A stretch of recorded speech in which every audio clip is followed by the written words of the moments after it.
यह एक घर की कहानी है। उस घर में दो बेटियां और माता पिता रहते थे। उन दोनों बेटियों के पिताजी खेती करते थे। वह सभी लोग एक गांव में रहते थे। वह गांव बहुत बड़ा था। एक दिन उनके पिताजी खेती कर रहे थे।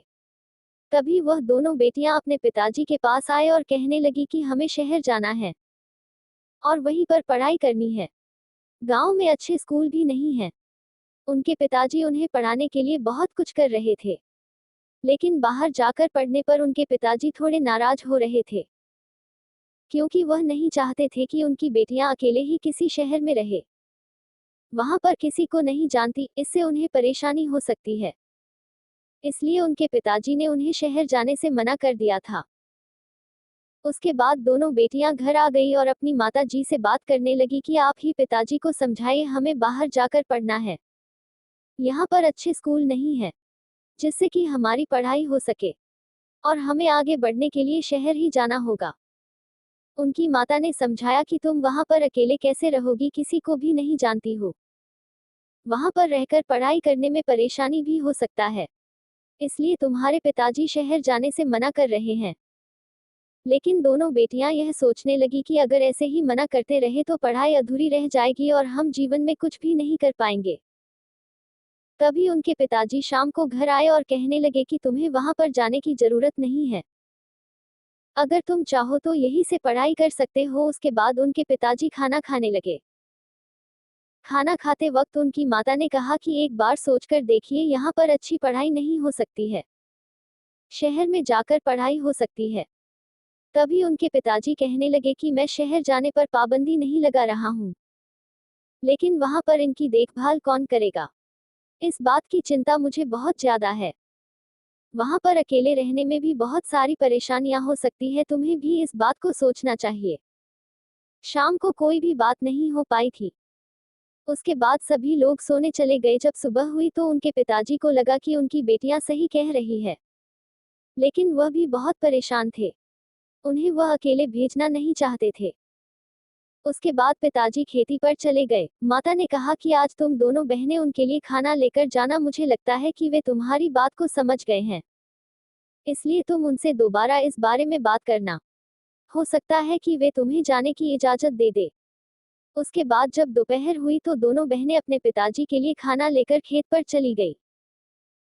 पिताजी के लिए खाना आ गया था। पिताजी ने खाना खाना शुरू कर दिया और कहने लगे। पिताजी ने कहा कि मैं तुम्हारे जाने पर पाबंदी नहीं लगाता हूँ, लेकिन मुझे तुम्हारी चिंता है, इसलिए मैं मना कर रहा था। अगर तुम्हें लगता है कि तुम्हारी पढ़ाई बहुत जरूरी है, तुम जीवन में आगे बढ़ सकती हो, तो मैं तुम्हें नहीं रोकूंगा। इसके बाद दोनों बेटियां बहुत खुश हो गई। वह हंसती हुई घर चली गई, क्योंकि उनकी बात को मान लिया गया था।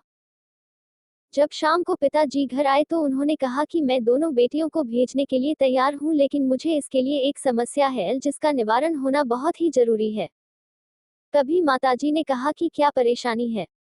तभी पिताजी ने कहा कि मैं दोनों बेटियों को भेज दूंगा, लेकिन तुम्हें इनके साथ रहना होगा। जब तक इनकी पढ़ाई पूरी नहीं हो जाती तब तक तुम्हें वहीं पर रहना होगा, देखभाल करनी होगी।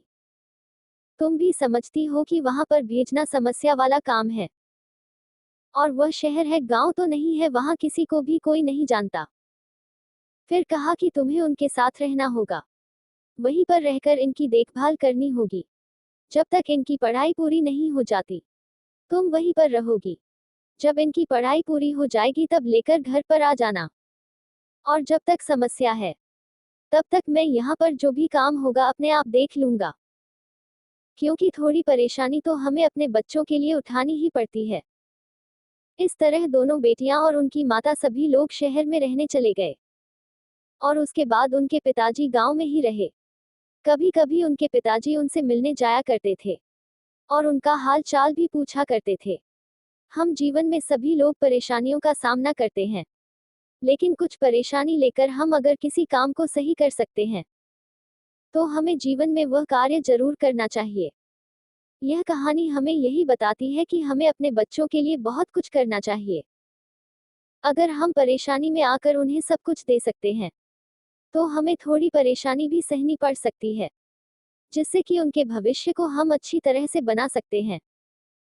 क्योंकि अगर हम अपने बच्चों पर ध्यान नहीं देंगे तो और कौन ध्यान देगा।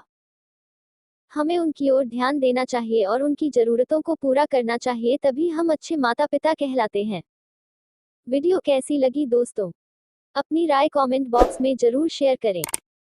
और यदि कहानी अच्छी लगी तो दोस्तों वीडियो को लाइक करें, शेयर करें और चैनल को सब्सक्राइब करके दोस्तों मुझे सपोर्ट करें।